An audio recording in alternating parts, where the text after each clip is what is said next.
ꯂꯝꯕꯤꯗꯅꯤ ꯄꯨꯟꯁꯤꯕꯅ ꯏꯇꯥꯎ ꯁꯨꯝ ꯀꯨꯏꯅ ꯄꯥꯈꯪ ꯑꯣꯏꯕꯁꯤ ꯅꯨꯡꯉꯥꯏꯀꯣ ꯑꯦ ꯆꯍꯤꯒꯁꯤ ꯀꯨꯟꯃꯉꯥꯒ ꯍꯦꯜꯂꯕꯒꯤ ꯇꯥꯏꯞꯇ ꯋꯥ ꯉꯥꯡꯒꯗꯤ ꯁꯤꯌꯥ ꯐꯔꯁꯨ ꯐꯠꯇ꯭ꯔꯁꯨ ꯑꯩꯁꯦ ꯍꯟꯗꯛ ꯆꯍꯤꯗ 16 ꯁꯨꯗꯣꯏꯅꯤ ꯑꯗꯨꯗꯤ ꯑꯩꯅ ꯀꯌꯥ 14 ꯊꯥꯅꯤꯜ ꯅꯣꯛꯐꯦꯠ ꯇꯧꯏ ꯑꯗꯨꯒ ꯋꯥ ꯃꯈꯥ ꯁꯝꯗꯔꯛꯏ ꯍꯣꯔꯦꯟꯗꯤ ꯊꯥꯕꯜꯅꯤ ꯁꯣꯏꯗꯅ ꯂꯥꯏꯖꯒꯤ ꯈꯨꯗꯥꯡ ꯄꯥꯏꯔꯒꯦ ꯍꯥꯏꯔꯅꯤ ꯑꯩꯈꯣꯏ ꯅꯨꯄꯥ ꯑꯃ ꯑꯗꯨꯗꯤ ꯃꯁꯥꯅ ꯇꯥꯕꯅꯤ ꯍꯣꯠꯅꯕꯤꯌꯨ ꯍꯣꯠꯅꯕꯤꯌꯨ ꯂꯩꯖꯗꯕ ꯑꯩꯈꯣꯏ ꯑꯣꯟꯊꯣꯛꯅ ꯆꯥꯛꯅ ꯈꯥꯡꯈ꯭ꯔꯦ ꯑꯧ ꯈꯥꯡꯉꯣ ꯆꯦꯛꯀꯣꯟꯒꯤ ꯃꯅꯥꯛ ꯌꯧꯔꯝꯗꯥꯏ ꯑꯗꯨꯋꯥꯏꯗ ꯌꯥꯝꯅ ꯀꯟꯅ ꯕꯣꯂꯦꯔꯣ ꯑꯃꯈꯛ ꯄꯥꯏꯈꯩ ꯊꯧꯔꯛꯏ ꯅꯥꯀꯟꯗ ꯇꯨꯡꯗꯨꯅ ꯂꯩꯔꯤꯕ ꯏꯁꯤꯡ ꯃꯈꯩꯗꯨ ꯄꯨꯟꯁꯤꯕ ꯍꯣꯏꯗ ꯂꯣꯏꯅ ꯀꯥꯞꯁꯤꯜꯂꯝꯗꯨꯅ ꯊꯧꯔꯒ ꯆꯠꯈꯤ ꯄꯨꯟꯁꯤꯕ ꯁꯥꯎꯔꯞꯅ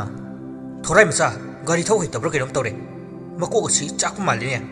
ꯅꯥꯛꯌꯦꯠꯇ ꯀꯅꯥ ꯂꯩꯒꯦꯒ ꯑꯝꯇ ꯎꯗꯦ ꯍꯥꯏ ꯋꯥꯅꯤ ꯊꯥꯅꯤꯜꯅ ꯃꯃꯥꯏꯗꯨꯗ ꯀꯤꯟ ꯑꯃ ꯄꯥꯛ ꯂꯥꯎ ꯄꯤꯁꯤꯜꯂꯝꯗꯧꯅꯤ ꯀꯩ ꯁꯥꯔꯤꯁꯦ ꯁꯥꯜꯂꯥ ꯈꯣꯏꯗꯧꯁꯦ ꯑꯣꯟꯊꯣꯛꯅ ꯁꯥꯎꯅꯤꯡꯈꯤꯗꯧꯔꯤꯗ ꯑꯩꯅ ꯍꯥꯏꯗꯤ ꯍꯥꯏꯐꯦꯠ ꯀꯩ ꯍꯥꯏꯅꯤ ꯁꯨꯝ ꯂꯩꯗꯅ ꯈꯥꯝ ꯈꯣꯠꯂꯒ ꯀꯃꯥꯏꯅ ꯇꯧꯕ ꯈꯣꯠꯄ ꯎꯗꯤ ꯎꯔꯝꯅꯤꯕ ꯃꯃꯤꯠ ꯇꯥꯡꯕꯁꯤꯡꯗꯣ ꯌꯥꯔꯦ ꯂꯥꯎ ꯌꯨꯝ ꯌꯧꯕꯒ ꯏꯔꯨ ꯑꯃꯨꯛ ꯍꯟꯅ ꯂꯨꯖꯗ꯭ꯔꯗꯤ ꯌꯥꯔꯣꯏ ꯏꯪꯒ ꯏꯪꯕꯁꯤꯗ ꯇꯟꯅ ꯇꯟꯕꯅꯦ ꯁꯥꯏꯀꯜꯗꯨ ꯏꯟꯗꯨꯅ ꯆꯦꯛꯀꯣꯟ ꯃꯅꯨꯡꯂꯣꯝꯗ ꯆꯪꯉꯛꯏ ꯃꯄꯥꯅ ꯂꯩꯔꯤꯕ ꯑꯗꯣꯝꯗ ꯑꯅꯤꯗꯨ ꯄꯨꯟꯅ ꯂꯥꯛꯃꯤꯟꯅꯩ ꯔꯥꯖꯦꯟꯅ ꯏꯍꯦ ꯅꯪ ꯂꯥꯛꯑꯕ꯭ꯔꯥ ꯑꯧ ꯀꯩꯗꯧꯔꯦ ꯅꯐꯤ ꯅꯔꯣꯒꯗꯨꯅ ꯏꯆꯣꯠ ꯆꯣꯠꯅ ꯂꯩꯈꯣꯝ ꯂꯩꯅꯥ ꯉꯥꯛꯇ ꯉꯥꯏꯔꯦ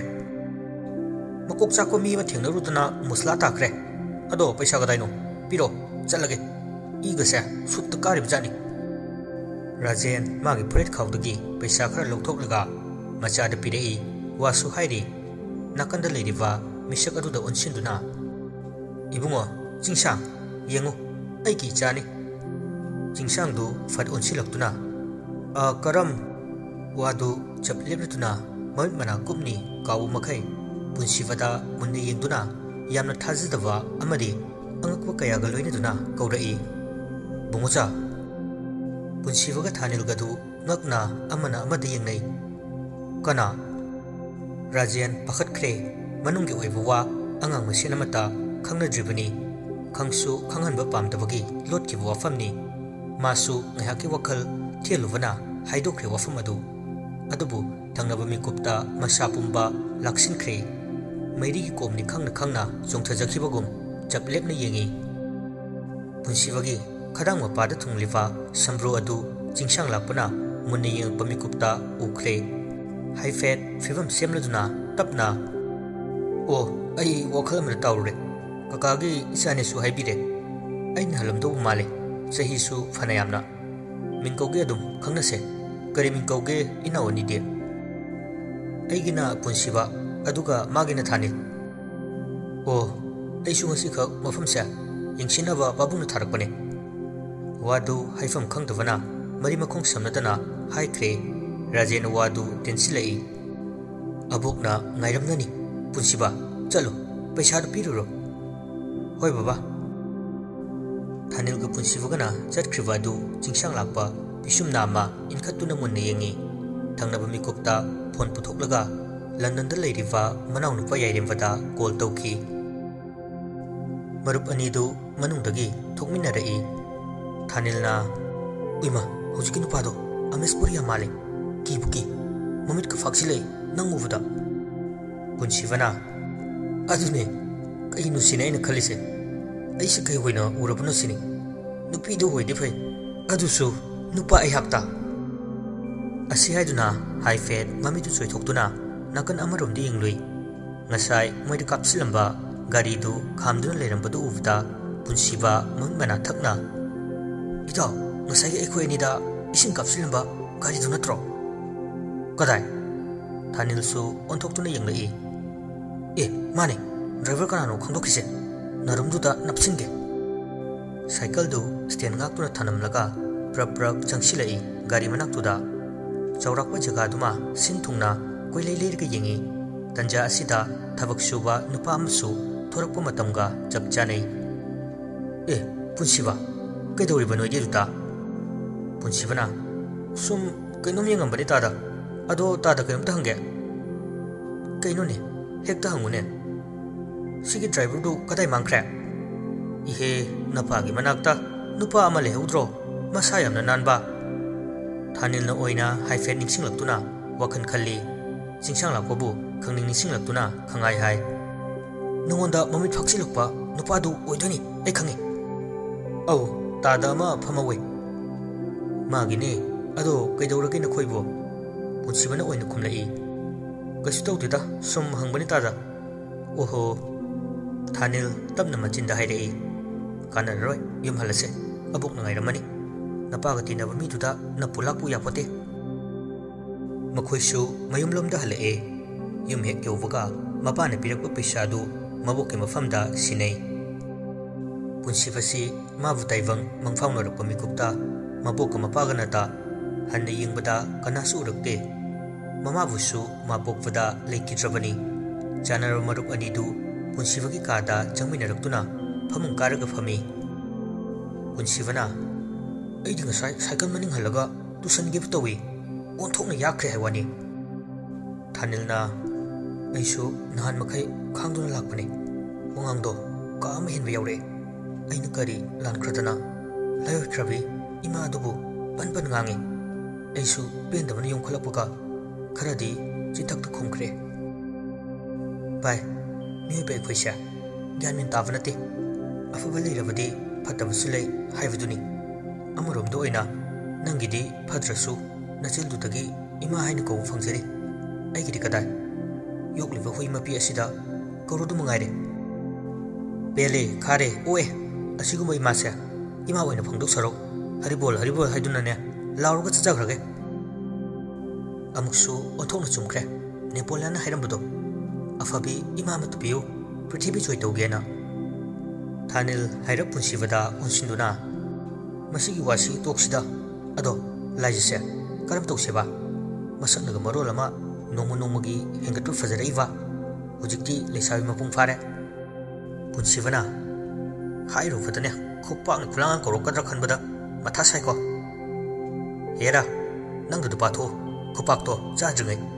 नखोंग यालहलगा थमसि साला ओ अदुगुंबा मसु लेबरे कानदे होरेंदी थबलने मखुतो सुंथा थादोक्तबी अदुम पायो उस ग्यानगलोय ममलेदा खुचिदा सुपर ग्लू पाइरगा चलद्रा करिनो हेक संबगा मखुतो सुपर ग्लू दुना तैसिलगा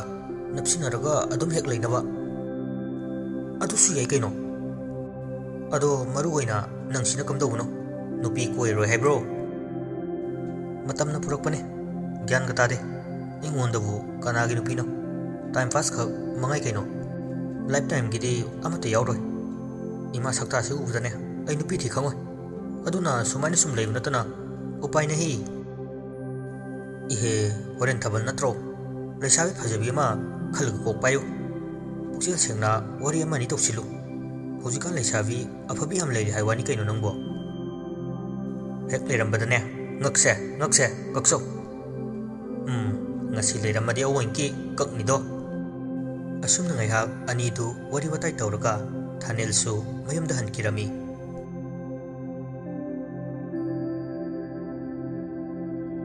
numidang wairam adwai tu sumang thelong thongkal kari kara sinba thungna waisitoi adugi matung makut masa sengna hamlaga thangnabada leiriwa thambal hoida lai thambal gi mabung bijoy yu full dangauga mangol adwaida targa leiri aduga thambal buna laisang masadu wai tasinduna leirami punsifa thambal gi manakta sangsilaktuna tapna kauduna wa hai ine kaino singkhaiba ngamdi haidubo laklingai sida mamdringai si sasat khaidok piramage thambal mamai du khajik leisilaktuna yena khada baiduna leibani ni punsiba singjangsu yauna thanambani aina khaiki haiduna पुनसिवा होय हाइबगुम हाइरब हंगक्तु नोमलमलगा हेना खारोमदा लाक्तुना सिंग मखै सतुना खाइबा होई यु ngauतुना तारिफा बिजोय वा कना कना ngang ba hukul ai ꯑꯩꯒꯤ ꯄꯨꯟꯁꯤꯁꯦ ꯑꯩꯒꯤ ꯑꯁꯨꯃꯥꯏꯅ ꯂꯩꯔꯝꯕ ꯅꯠꯇꯦ ꯃꯥ ꯄꯥꯄꯤ ꯑꯣꯜꯂꯛꯀꯤ ꯊꯕꯂꯩ ꯍꯥꯏꯕꯤ ꯅꯥꯇꯣꯟ ꯆꯥꯕꯤꯗꯨꯅ ꯇꯧꯔꯝꯕ ꯉꯥꯛꯇꯅꯦ ꯇꯥꯆꯣ ꯇꯣꯛꯑꯣ ꯌꯥꯔꯦꯕ ꯉꯁꯥꯏꯗꯒꯤ ꯑꯃꯨꯛ ꯉꯥꯡꯕ ꯍꯧꯔꯝꯃꯦ ꯍꯧꯖꯤꯛ ꯋꯥꯏꯗ ꯂꯦꯞꯈ꯭ꯔꯒ ꯑꯃꯨꯛ ꯍꯧꯔꯛꯑꯦ ꯂꯩꯀꯥꯏ ꯃꯤꯅ ꯇꯥꯔꯒ ꯌꯥꯝꯅ ꯐꯖꯗꯦꯀꯣ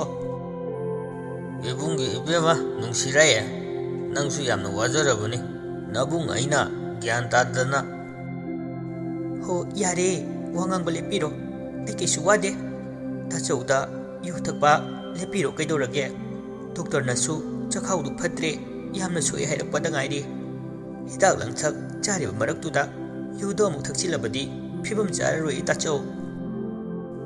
ꯑꯩꯅ ꯌꯨ ꯊꯛꯄ ꯂꯦꯞꯂꯕꯗꯤ ꯌꯨ ꯌꯣꯟꯕꯤꯁꯤꯡꯗꯤ ꯀꯝꯗꯧꯗꯧꯔꯤ ꯃꯣꯏꯗꯤ ꯆꯈꯥꯎꯒꯤ ꯂꯥꯟꯒꯤꯗꯃꯛ ꯁꯤꯒꯨꯝꯕ ꯊꯕꯛꯁꯦ ꯇꯧꯖꯔꯤꯕꯅꯤ ꯑꯩꯅ ꯂꯦꯞꯄ ꯃꯤꯀꯨꯞꯇ ꯑꯩꯒꯤ ꯏꯃꯥꯟꯅꯕꯁꯤꯡꯁꯨ ꯂꯦꯞꯄꯛꯄ ꯌꯥꯏ ꯍꯥꯏꯗꯤ ꯃꯇꯨ ꯃꯆꯥ ꯑꯌꯥꯝꯕꯅ ꯂꯣꯏꯅ ꯂꯩꯅꯔꯕ ꯉꯥꯛꯇꯅꯤ ꯃꯣꯏꯅ ꯂꯦꯞꯄꯁꯨ ꯑꯩꯒꯤꯗꯤ ꯂꯦꯞꯄ ꯌꯥꯗꯦ ꯑꯉꯥꯡ ꯃꯆꯥ ꯉꯥꯡꯅꯕꯒ ꯆꯞ ꯃꯥꯟꯅꯩ ꯇꯥꯆꯣ ꯅꯪꯁꯦ ꯑꯣꯟꯊꯣꯛꯅ ꯂꯥꯏꯃ ꯄꯦꯜꯂꯦ ꯅꯪꯁꯨ ꯅꯌꯨꯝꯗꯣ ꯀꯣꯛ ꯄꯥꯟꯊꯣꯛꯈꯤ ꯌꯥꯏ ꯃꯌꯥꯝꯒꯤ ꯏꯅꯦ ꯃꯤꯡꯊꯣꯟ ꯐꯪꯂꯦꯗꯣ ꯅꯕꯨꯡꯒꯤ ꯄꯨꯟꯁꯤꯁꯦ ꯇꯥꯅꯤꯡꯉꯤꯔꯣ ꯊꯝꯕꯥꯜ ꯃꯕꯨꯡ ꯕꯤꯖꯣꯏꯗ ꯇꯇꯨ ꯇꯇꯨꯅ ꯌꯦꯡꯉꯤ ꯋꯥ ꯃꯈꯥ ꯑꯃꯃꯨꯛ ꯁꯝꯊꯅꯤꯡꯂꯛꯇ꯭ꯔꯦ ꯍꯥꯏꯔꯤꯕ ꯃꯈꯩ ꯕꯥꯞꯁꯨ ꯑꯣꯈꯥꯛ ꯇꯥꯗꯦ ꯅꯤꯁꯥꯒꯤ ꯃꯌꯥꯏꯅ ꯉꯥꯡꯂꯛꯂꯤꯕ ꯋꯥꯗꯨ ꯈꯨꯗꯛꯀꯤ ꯀꯣꯛꯇ ꯆꯨꯁꯤꯟꯈꯤꯕ ꯑꯗꯨꯅꯤ ꯑꯣꯏꯕ ꯌꯥꯕ ꯃꯇꯥꯡ ꯑꯃ ꯏꯄꯨ ꯄꯨꯁꯤꯜꯂꯛꯇꯦ ꯃꯥꯁꯨ ꯋꯥꯏ ꯇꯩꯕꯗꯨ ꯂꯣꯏꯁꯤꯜꯂꯒ ꯃꯈꯣꯡ ꯃꯈꯨꯠ ꯆꯥꯝꯊꯣꯛꯏ ꯄꯨꯟꯁꯤꯕꯅ ꯁꯤꯡ ꯈꯥꯏꯕ ꯂꯣꯏꯔꯒ ꯏꯃꯨꯡ ꯐꯥꯎꯕ ꯄꯨꯁꯤꯟꯕꯤꯔꯛꯏ ꯊꯝꯕꯥꯜꯅ ꯄꯨꯟꯁꯤꯕ ꯍꯋꯥꯏꯖꯥꯔ ꯂꯩꯕꯅꯤ ꯑꯩꯅ ꯃꯌꯨꯝ ꯑꯍꯨꯝꯃꯨꯛ ꯂꯧꯍꯧꯕꯅꯤ ꯑꯕꯣꯛꯀꯤ ꯄꯨꯕꯤꯈꯣ ꯎ ꯃꯣꯔꯣꯛꯁꯤꯒ ꯍꯣꯏꯅꯦ ꯊꯝꯕꯥꯜꯅ ꯆꯦꯔꯪꯗ ꯎ ꯃꯣꯔꯣꯛꯇꯨꯒ ꯍꯋꯥꯏꯖꯥꯔꯗꯨꯒ ꯀꯤꯁꯤꯜꯂꯒ ꯄꯤꯔꯛꯏ ꯄꯨꯟꯁꯤꯕꯁꯨ ꯃꯗꯨ ꯄꯥꯏꯔꯛꯇꯨꯅ ꯌꯨꯝꯂꯣꯝꯗ ꯒꯝ ꯒꯝ ꯇꯧꯅ ꯂꯥꯛꯏ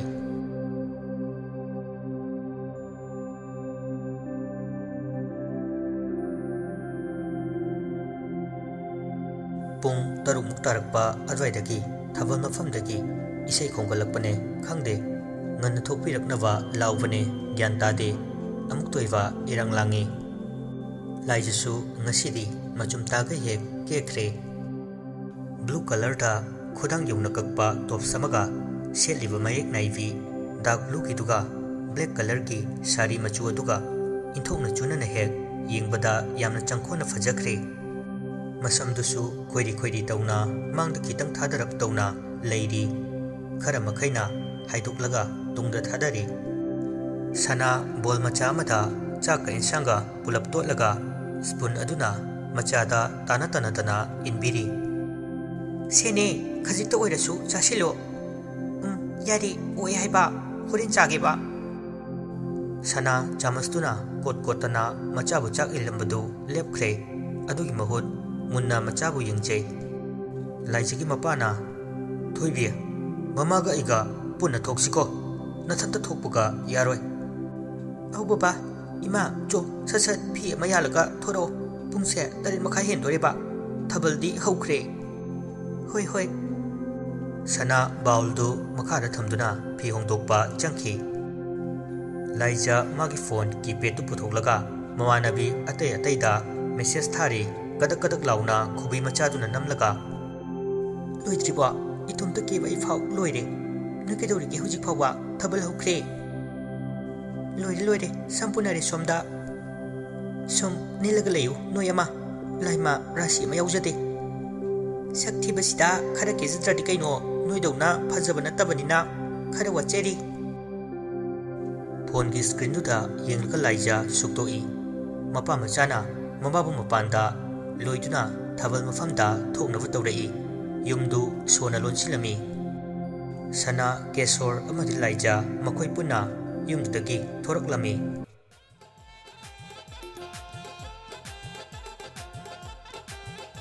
थबल मफमदु यौबदा लाइजा मसादु कैनोम इतौ तौई